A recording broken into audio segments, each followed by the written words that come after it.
મોરબી જિલ્લામાં આવેલા આ કૂવામાં કોઈ પણ દેખીતા કારણ વગર એની જાતે જ આ પાણી હાલક ડોલક થતું હોવાનું અહીંના સ્થાનિકોએ નોંધ્યું.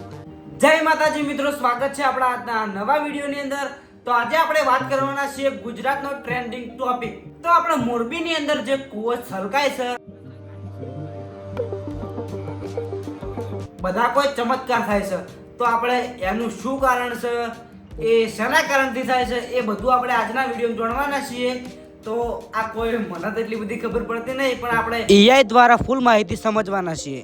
તો તમે સોશિયલ મીડિયાની અંદર બહુ બધા વિડીયો જોયા છે કે કૂવો જે છે ને ઓમથી ઓમ સલકાય એનું મુખ્ય કારણ આપણે જાણવાના છીએ. ત્યાંના રહેતા લોકોનું કેવું શું છે એ તમે પહેલા જુઓ, પછી આપણે છેલ્લે લેવાની વાત કરીશું. વળી પાછું આજે ચાલુ થયું, આજે 2:30 વાગે ચાલુ થયું અને 4 વાગે તો કૂવામાંથી પાણી બહાર નીકળતું હતું. અત્યારે થોડુંક શાંત થઈ ગયું. હવે આ શું છે એ કાંઈ ખબર નથી પડતી.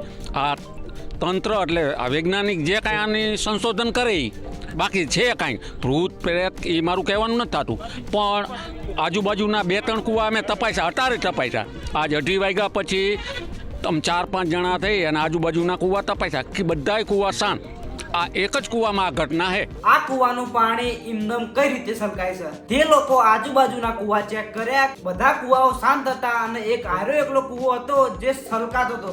એનું કેવું હું ચમત્કાર કોઈ ભૂત પલિત તો હશે નહીં, વૈજ્ઞાનિકને આ વાત તપાસવી પડે. તો હવે આપણે જાણીએ કે આનું મુખ્ય કારણ શું છે.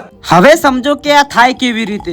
જેમ આપણે સોડાની બોટલને હલાવીને ઢાંકણું ખોલીએ અને સોડા સીધો બહાર નીકળે છે, એવું જ બસ જમીનની અંદર થાય છે. જમીનની નીચે જ્યારે 2 કડક પથ્થરો વચ્ચે પાણી અને મિથેન કે કાર્બન ડાયોક્સાઇડ જેવા વાયુ ફસાઈ જાય છે, ત્યારે ખૂબ જ ભારે દબાણ ઉત્પન્ન થાય છે. જ્યારે ત્યાં કૂવો કે બોર કરવામાં આવે ત્યારે તે દબાણ એકદમ બહાર નીકળે છે અને પાણી ઉછળવા લાગે છે. તમને આ માહિતી ગમી હોય તો ચેનલને લાઈક કરજો, શેર કરજો અને સબસ્ક્રાઇબ કરજો. જય માતાજી.